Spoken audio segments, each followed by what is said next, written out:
जी yes दोस्तों, आज हम हार्ट के बारे में अध्ययन करेंगे, वो भी बहुत ही आसानी से। अगर आपने इस वीडियो को देख लिया तो निश्चित ही एग्ज़ाम में पूछे जाने वाले क्वेश्चन आप कर पाएंगे। दोस्तों आइए हम इसको डायग्राम से समझते हैं। दोस्तों जो मानव हार्ट होता है उसमें कितने चैम्बर होते हैं? 4 चैम्बर होते हैं। एक क्या होता है? बायां आलिंद होता है, बायां निलय, और दायां आलिंद और दायां निलय होता है। दोस्तों हार्ट में भी क्या होते हैं? 4 चैम्बर होते हैं और 2 क्या होते हैं? कपाट होते हैं, जिसको एक क्या कहा जाता है? द्विदलीय कपाट, एक क्या होता है? त्रिदलीय कपाट। और इसमें वीन्स होती हैं। वीन्स मीन्स क्या होता है? सिरा। ये क्या करता है दोस्तों? इम्प्योर ब्लड को हार्ट के पास ले जाता है। क्या करता है? इम्प्योर ब्लड को हार्ट के पास ले जाता है। इम्प्योर ब्लड को हार्ट के पास ले जाता है। और एक क्या होता है?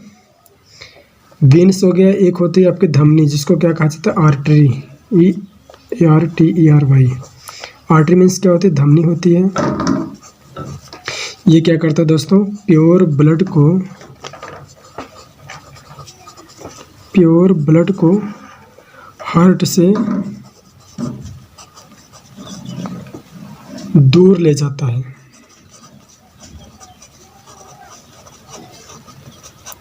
ये दोनों वेन्स और धमनी के कार्य होते हैं, लेकिन इसका जस्ट अपोजिट होता है इसका फुफ्फुस सिरा और फुफ्फुस धमनी। इसका जस्ट अपोजिट कार्य करता है। जैसे वेन्स क्या करता है? इम्प्योर ब्लड को हार्ट के पास ले जाता है, लेकिन जो फुफ्फुस सिरा होता है वो क्या करता है? प्योर ब्लड को हार्ट के पास ले जाता है। ये क्या करता है? फुफ्फुस सिरा प्योर ब्लड को हार्ट के पास ले जाता है। दोस्तों ये क्या होता है? ये है फुफ्फुस सिरा। क्या है? फुफ्फुस सिरा। फुफ्फुस सिरा है दोस्तों। फुफ्फुस सिरा क्या करता है? लंग्स से जो प्योर ब्लड होता है, यहाँ इसमें कौन सा रक्त बह रहा है? Pure blood.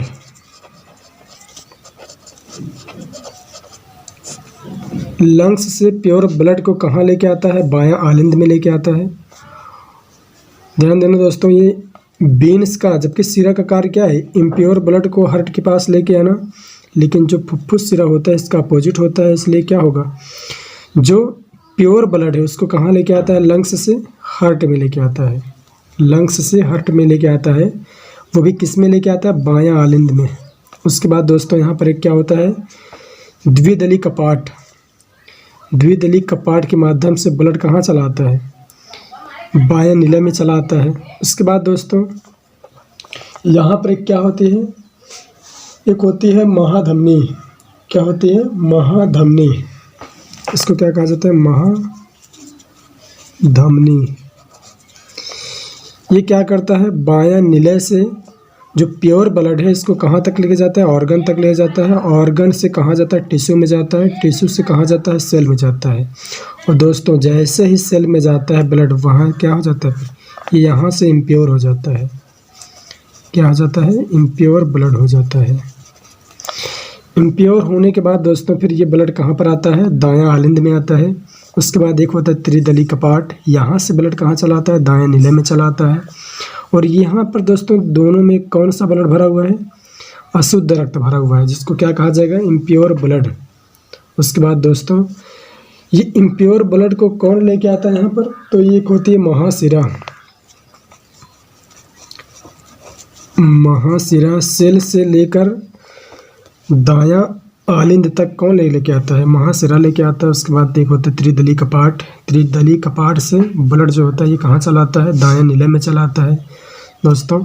उसके बाद फिर यहाँ से ब्लड शुद्ध होने के लिए एक यहाँ से नली लगी रहती है। ये ब्लड कहाँ चला जाता है? फिर लंग्स में चला जाता है। इसको कौन लेके जाता है? एक क्या होती है? फुफ्फुस धमनी। दोस्तों यहाँ पर विजिबल हो रहा होगा फुफ्फुस धमनी। इसको क्या कहा जाता है? फुफ्फुस धमनी। जबकि धमनी का काम क्या है दोस्तों? प्योर ब्लड को लेके आना हार्ट से दूर। लेकिन ये क्या करता है? फुफ्फुस सिरा फुफ्फुस धमनी, ये इम्प्योर ब्लड को लंग्स के पास लेके जाता है। उसके बाद फिर लंग्स क्या करता है, शुद्ध करता है ब्लड को शुद्ध करने के बाद फिर फुफ्फुस सिरा ब्लड यहाँ लेके चला आता है। दोस्तों एक बार फिर रिपीट करते हैं दोस्तों। एक होती है वेन्स, जिसको क्या कहा जाता है, सिरा। सिरा का काम होता है इम्प्योर ब्लड को हार्ट के पास ले जाना। सिरे का काम क्या होता है, इम्प्योर ब्लड को हार्ट के पास ले जाना। और धमनी का कार्य क्या होता है, प्योर ब्लड को हार्ट से दूर लेके जाना, मतलब अंगों तक लेके जाना। लेकिन इसका जस्ट अपोजिट क्या होता है, पल्मोनरी आर्टरीज, एक होती है पल्मोनरीज वेन्स, जिसको क्या कहा जाता है, फुफ्फुस सिरा। फुफ्फुस सिरा एक होता है, एक क्या होता है, फुफ्फुस धमनी। ये क्या करता है, जैसे ये क्या करता है, इम्प्योर ब्लड को हार्ट के पास ले जाता है, लेकिन जो फुफ्फुस सिरा होता है इसका उल्टा काम करता है। ये इम्प्योर ब्लड को नहीं बल्कि प्योर ब्लड को हार्ट के पास ले जाता है। प्योर ब्लड को आप खुद देख रहे हैं, प्योर ब्लड कहाँ से आ रहा है, ये फुफ्फुस सिरा से आ रहा है। कहाँ पर, दायां आलिंद में आ रहा है। सेम इसी प्रकार फुफ्फुस धमनी होती है। इसका काम क्या है, धमनी का कार्य तो है प्योर ब्लड को हार्ट से दूर लेके जाना, अंगों तक लेके जाना, लेकिन फुफ्फुस धमनी का वर्क क्या है, ये क्या करता है, इम्प्योर ब्लड को लेके जा रहा है। यहाँ से देखिए आप, ये इम्प्योर ब्लड को फुफ्फुस धमनी तो लेके जा रही है लंग्स तक, तो जस्ट अपोजिट कार्य करता है, ये इम्प्योर ब्लड को लेके जाता है। दोस्तों उम्मीद है आपको समझ में आ रहा होगा। इसके बाद दोस्तों यहाँ पर कपाट होते हैं। कपाट के माध्यम से ब्लड इसमें चला आता है, बायां आलिंद में, बायां नीला में चला आता है। उसके बाद फिर बायां नीले से महाधमनी के माध्यम से, यहाँ पर दोस्तों प्योर ब्लड बह रहा है, ध्यान देना। बायां नीले से जो महाधमनी है इसके माध्यम से ब्लड ऑर्गन में चला जाता है, ऑर्गन से जाता है फिर टिश्यू में, और टिश्यू से कहाँ चला जाता है, सेल में, और सेल में जाने के बाद ब्लड क्या हो जाता है, इम्प्योर हो जाता है। इम्प्योर ब्लड फिर कहाँ आ जाता है, डायरेक्ट दायां आलिंद में आ जाता है। दोस्तों दायां आलिंद में आने के बाद यहाँ पर एक वाल्व होता है जिसको द्विदली कपाट कहा जाता है, इस त्रिदली कपाट कहा जाता है, जिसके माध्यम से क्या होता है, फिर ब्लड दायां नीले में चला आता है। और दायां नीले से ब्लड यहाँ पर दोस्तों, यहाँ पर क्या होता है, ब्लड अशुद्ध होता है। आपने देखा होगा कि हार्ट में अशुद्ध वाले को नीले कलर से और शुद्ध वाले को रेड कलर से दर्शाया जाता है। तो यहाँ पर जो इम्प्योर ब्लड है फिर शुद्ध होना चाहिए ना, तो शुद्ध होने के लिए ये फुफ्फुस धमनी के माध्यम से लंग्स में चला जाता है, फिर वही प्रक्रिया अपनाई जाती है। उम्मीद है आप लोग समझ रहे होंगे दोस्तों। उसके बाद दोस्तों पूछा जाता है सबसे बड़ी धमनी, तो सबसे बड़ी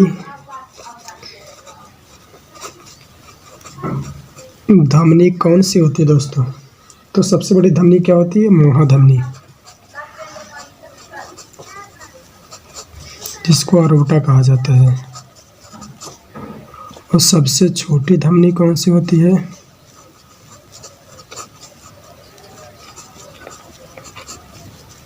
सबसे छोटी धमनी होती है दोस्तों आर्टियोल्स, ARTEROLS, आर्टियोल्स। पूछा जाता है सबसे बड़ा सिरा,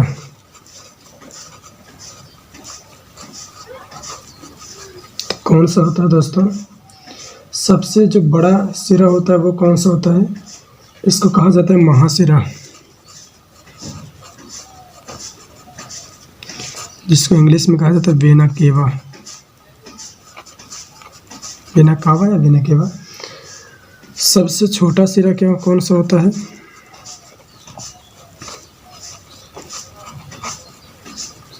सबसे छोटा सिरा होता है दोस्तों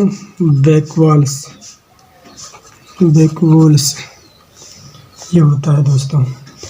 दोस्तों आप जानते हैं मानव हार्ट में 4 चैम्बर होते हैं, आप देख रहे हैं खुद ही, कितने चैम्बर होते हैं, 4 चैम्बर होते हैं। दोस्तों आपसे क्वेश्चन पूछा जाता है कि मानव हृदय में कितने चैम्बर होते हैं, तो कितने चैम्बर होते हैं, 4 चैम्बर होते हैं। मानव हार्ट का दोस्तों वजन कितना होता है, वेट कितना होता है दोस्तों, जितना भी क्वेश्चन आपको बता रहे हैं सब कुछ पेपर में पूछा गया है। तो 250 ग्राम से 350 ग्राम तक होता है मानव हार्ट, 250 ग्राम से 350 ग्राम। दोस्तों क्वेश्चन पूछे जाते हैं कितने वाल्व होते हैं, तो दोस्तों 2 वाल्व ऊपर भी होते हैं, यहाँ पर 2 वाल्व ऊपर होते हैं। तो कितने वाल्व होते हैं टोटल, तो मानव हृदय में कुल 4 वाल्व होते हैं। 2 आपको दिख रहे हैं, 2 ऊपर होते हैं, 4 वाल्व होते हैं दोस्तों। उसके बाद अगर क्वेश्चन पूछे जाए मानव हार्ट 24 घंटे में कितनी बार खुलते हैं, कितनी बार बंद होते हैं, तो लगभग 24 घंटे में 1 लाख बार खुलते हैं और बंद होते हैं। नेक्स्ट है दोस्तों, पूछा जाता है क्वेश्चन कि हमारा शरीर में एक दिन में लगभग कितना ब्लड पंप करता है हार्ट, तो लगभग 24 घंटे में लगभग 70 से 90 ml ब्लड जो है ये पंप करता है दोस्तों। इतना ये ब्लड क्या करता है, पंप करता है दोस्तों। आगे देखते हैं दोस्तों, और क्वेश्चन पूछा जाता है दोस्तों स्टडी ऑफ हार्ट, तो स्टडी ऑफ हार्ट क्या कहलाता है, कार्डियोलॉजी।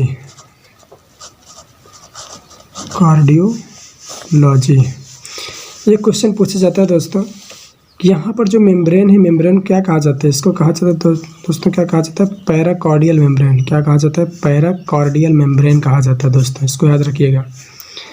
इस मेम्ब्रेन को क्या कहा जाता है, जो यहाँ पर झिल्ली होती है, देख रहे हैं ना चारों तरफ झिल्ली है, इसको क्या कहा जाएगा, पैराकार्डियल मेम्ब्रेन कहा जाता है दोस्तों। यहाँ पर दोस्तों एक होता है सिम्पटम, एक मतलब क्या होता है, सेप्टम होता है, जो क्या करता है, प्योर ब्लड को इम्प्योर ब्लड से क्या करता है, अलग करता है। प्योर ब्लड को क्या करता है, इम्प्योर ब्लड से ये वाला क्या करता है, अलग करता है। अगर ये किसी बच्चे में ये सेप्टम नहीं होता है, जो अलग करता है प्योर ब्लड को इम्प्योर ब्लड से, तो एक रोग हो जाता है। वो होता क्या है दोस्तों, एक होता है blue baby syndrome. Blue baby syndrome रोग हो जाता है। कब, जब किसी बच्चे में ये सेप्टम नहीं होता है। तो दोस्तों कभी कभी गर्भ में भी सेप्टम का डेवलप नहीं होता है। वो किसकी वजह से होता है दोस्तों, एक होता है नाइट्रेट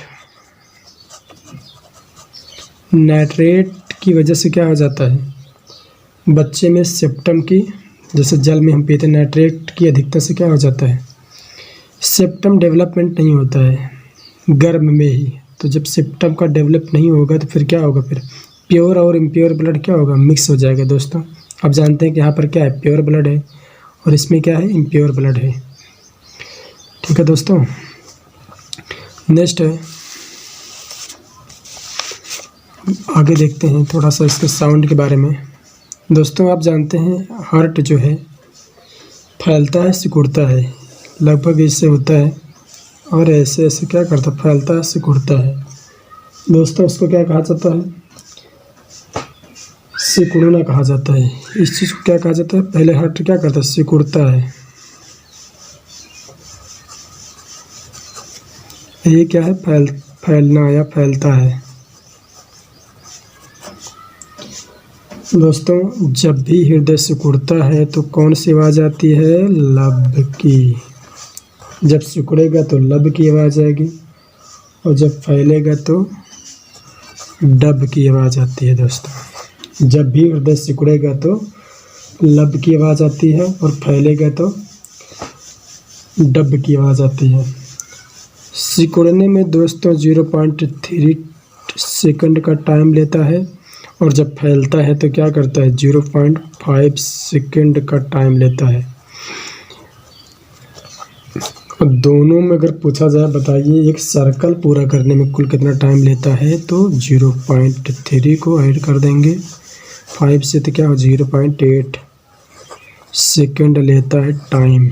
ठीक है ना, 0.8 सेकंड टाइम ये लेता है एक सर्कल पूरा करने में दोस्तों।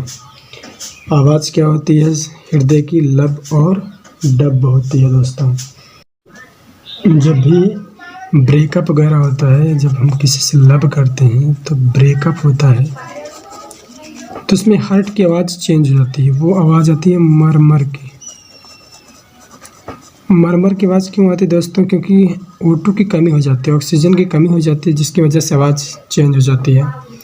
और आवाज़ कैसी आती है? मर की। ये क्यों होती है? जब O2 की कमी हो जाती है, ऑक्सीजन जितना हमारे हार्ट को चाहिए उतना पहुंच नहीं पाता, तो ये आवाज़ आती है मर की। ठीक है दोस्तों।